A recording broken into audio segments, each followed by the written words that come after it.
ગૌણ સેવા પસંદગી મંડળ દ્વારા કન્ડક્ટ કરાયેલી ફોરેસ્ટ ગાર્ડ વર્ગ 3ની એક્ઝામ કે જે 8 ફેબ્રુઆરી 2024થી 27 ફેબ્રુઆરી દરમિયાન યોજાયેલ હતી તેની પ્રોવિઝનલ આન્સર કી કમ રિસ્પોન્સ શીટ મંડળ દ્વારા જાહેર કરવામાં આવી છે।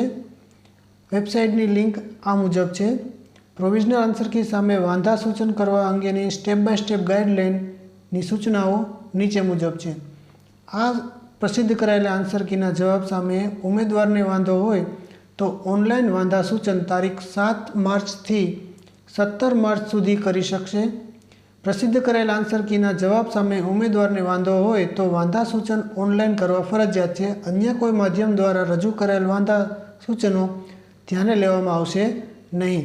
CBRTમાં હાજર રહેલ ઉમેદવાર જ ઓનલાઈન વાંધા સૂચન અરજી કરી શકશે। એટલે કે જે વિદ્યાર્થીએ એક્ઝામ આપી છે તે જ વાંધા સૂચન અરજી રજૂ કરી શકશે। ઉમેદવાર એક કરતાં વધુ પ્રશ્નો માટે વાંધા સૂચન રજૂ કરી શકશે। ઉમેદવાર પોતાની પ્રોવિઝનલ આન્સર કી કમ રિસ્પોન્સ શીટમાં દર્શાવેલ ક્વેશ્ચન આઈડી પ્રમાણે વાંધા સૂચન ઓનલાઈન સબમિટ કરવાના રહેશે।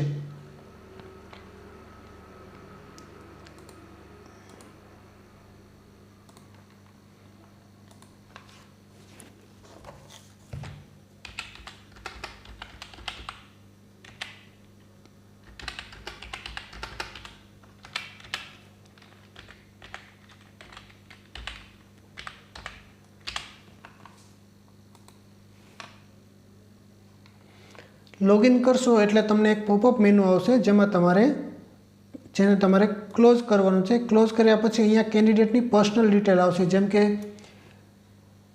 કન્ફર્મેશન નંબર, રોલ નંબર, કેન્ડિડેટનું નામ, એપ્લિકાન્ટનું નામ, સબ્જેક્ટ નેમમાં ફોરેસ્ટ ગાર્ડ, ટેસ્ટની ડેટ અને ટેસ્ટની તમારી શિફ્ટ લખેલી હશે। અહીં ઓબ્જેક્શન ફોર્મ છે, જે આન્સરમાં તમને ઓબ્જેક્શન હોય તેના માટેનું અહીંયા ફોર્મ ફિલઅપ કરવાનું હોય છે। પહેલાં અહીંયા આપણે જોઈ લઈએ provisional answer key. Provisional answer key પર ક્લિક કરતાં તમને અહીંયા પ્રોવિઝનલ આન્સર કી ડાઉનલોડ કરવા માટે ક્લિક હિયર બટન પર ક્લિક કરવાનું। ક્લિક કરશો એટલે સૌપ્રથમ તમને અહીંયા તમારી પર્સનલ ડિટેલ બતાવી દેશે। પછી તમારે અહીંયા જે તમારે એક્ઝામ હતી તે એક્ઝામના ક્વેશ્ચન અને ઓપ્શન બતાવેલા હશે અને અહીંયા ક્વેશ્ચનની આઈડી આપેલી છે। તો આ ક્વેશ્ચનની આઈડી સિલેક્ટ કરીને તમારે જો આ પ્રશ્નમાં તમને કોઈ વાંધો હોય આન્સરમાં તો તમે આ ક્વેશ્ચન આઈડીના આધારે તમે વાંધો રજૂ કરી શકો છો। ઓબ્જેક્શન ફોર્મમાં જોઈએ તો click here to raise objection.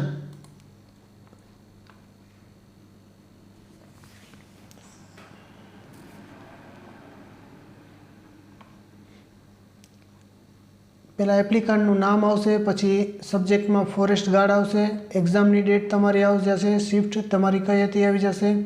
અહીંયા ક્વેશ્ચન આઈડી છે કે જે 100 ક્વેશ્ચન છે તે દરેક ક્વેશ્ચનની આઈડી આપેલી હશે।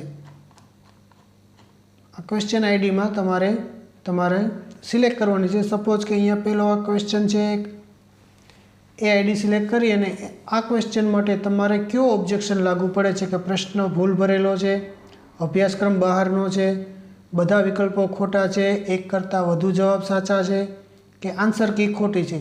આને લગતા તમારો કોઈ પણ જે ઓબ્જેક્શન છે એ સિલેક્ટ કરવાનું। ઓબ્જેક્શન સિલેક્ટ કર્યા પછી તમારી પાસે જે કંઈ ડિટેલ માહિતી છે તે અહીંયા ફિલઅપ કરવાની છે। તેના માટેની પહેલાં કન્ડિશન જોઈ લઈએ